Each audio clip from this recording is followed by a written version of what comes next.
It's been more than a year since thousands of dogs were rescued from the Envigo breeding center in Cumberland and sent to find new homes in nearly 30 states, many never stepping foot out of a cage until they were rescued.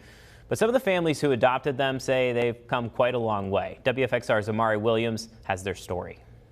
Once bound for animal testing labs, 4,000 Beagles got a new leash on life, and they're taking full advantage. It was a more than 3-year saga. Concerns for the dog at the Cumberland area breeding facility raised questions after a nonprofit video went viral in June of 2019, just a month before Envigo would acquire the facility.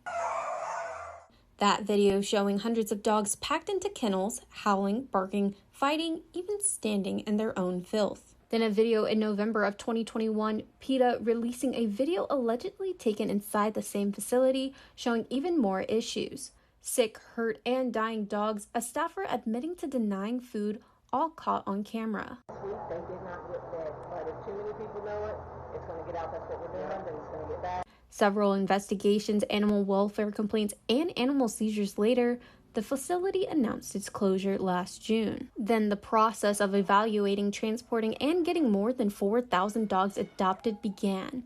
Many landed right here in the Commonwealth to find their forever homes. Others ended up elsewhere, but they all had one thing in common. There was a big learning curve. They've had a life of not very much human interaction and not very many positive experiences. And so we've already seen them bring a little bit of happiness with them here, with their little play groups and just human interaction, and they've already come out of their shell quite a bit. I remember how timid they were. They were unsure of what to do, to walk around, and to see them today running and playing and interacting with one another, and so much love from the families that adopted them is just really incredible. 50 of those dogs ended up at the APA Adoption Center in St. Louis, Missouri, where they celebrated their so-called Gotcha-versary. One family says from shy beginnings, their Beagle has got quite the personality. Birdie couldn't be any sweeter. She's very loving and sweet, but she also is a little she can be a little, she holds grudges. Yeah, she can hold a grudge. Sullivan explained that Birdie used to army crawl when called, but has since gotten used to the feeling of the ground and floor.